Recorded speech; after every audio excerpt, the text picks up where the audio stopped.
নামাজে সূরা মিলানোর সঠিক নিয়ম সবাই জেনে নিন এবং ভিডিওটা শেয়ার করে অন্য ভাই বোনদেরকেও জানার সুযোগ করে দিবেন। কল্পনা করুন আপনি সারা জীবন 5 ওয়াক্ত নামাজ আদায় করলেন, কিন্তু কিয়ামতের দিন যখন আমলনামা হাতে পাবেন তখন দেখলেন অনেক নামাজই শুদ্ধভাবে আদায় হয়নি, কারণ আপনি জানতেনই না সূরা মিলানোর সঠিক নিয়ম। ভাবতেই কি বুকটা কেঁপে ওঠে না?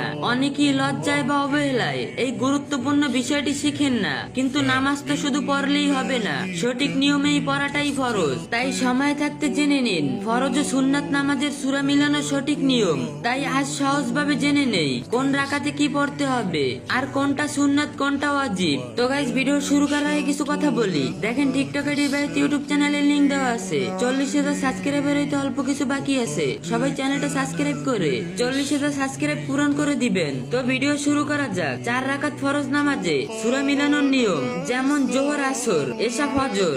একম রাকাতে সূরা ফাতিহা প্লাস অন্য সূরা, দ্বিতীয় রাকাতে সূরা ফাতিহা প্লাস অন্য সূরা, তৃতীয় রাকাতে শুধু ফাতিহা, চতুর্থ রাকাতে সূরা শুধু ফাতিহা। কারণ ফরজ নামাজে প্রথম 2 রাকাতে সূরা ফাতিহার সাথে অন্য সূরা মিলানো ওয়াজিব, আর শেষ 2 রাকাতে শুধু সূরা ফাতিহা পড়াই সুন্নাত। 4 রাকাত সুন্নাত নামাজে সূরা মিলানোর নিয়ম, একম রাকাতে সূরা ফাতিহা প্লাস অন্য সূরা, দ্বিতীয় রাকাতে সূরা ফাতিহা প্লাস অন্য সূরা, তৃতীয় রাকাতে সূরা ফাতিহা প্লাস অন্য সূরা, চতুর্থ রাকাতে সূরা ফাতিহা প্লাস অন্য সূরা। কারণ সুন্নাত ও নফল নামাজে প্রতিটি রাকাতে সূরা ফাতিহার সাথে অন্য সূরা মিলানো প্রয়োজন। ওয়াজিব গুরুত্বপূর্ণ কিছু মাসালা। 1. বিসমিল্লাহ পড়ার নিয়ম। সূরা ফাতিহার আগে বিসমিল্লাহির রহমানির রহিম নিঃশব্দে পড়া ওয়াজিব হানাফা মতে। অন্য সূরার আগে বিসমিল্লাহ পড়া মুস্তাহাব, পড়লে সওয়াব, না পড়লেও নামাজ হবে। 2. সূরা সিরিয়াল অনুযায়ী পড়া। কোরআনের সূরাগুলো সিরিয়াল অনুযায়ী পড়া উত্তম, যেমন ফিলের পর কুরাইশ, কুরাইশের পর মাউন।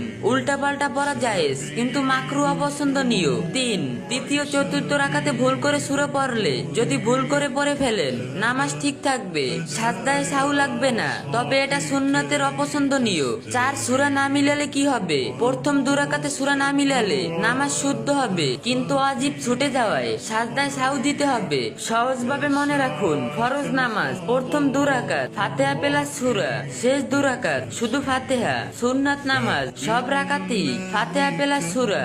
শেষে কিছু কথা বলি, নামাজ শুধু পড়লেই হবে না, সঠিকভাবে পড়াটাই আসল। ছোট ছোট এই নিয়মগুলো ঠিক রাখলে আপনার নামাজ হবে আরো সুন্দর, আরো পরিপূর্ণ। এখন নিজেকে প্রশ্ন করুন, আপনি কি এতদিন সঠিক নিয়মে সূরা মিলাচ্ছিলেন? যদি মনে হয় এই ভিডিওটি দরকার তাহলে শেয়ার করুন, হয়তো আপনার একটি শেয়ারে কারণ নামাজ শুদ্ধ হয়ে যাবে। ইসলামের যে কোনো বিষয় সুন্দরভাবে জানতে, বুঝতে এবং মহাজরুরি মশালাগুলো সহজে পেতে এই আইডি ফলো দিয়ে রাখুন, আর ভিডিওটা 3টে কপি লিংক করে দিয়ে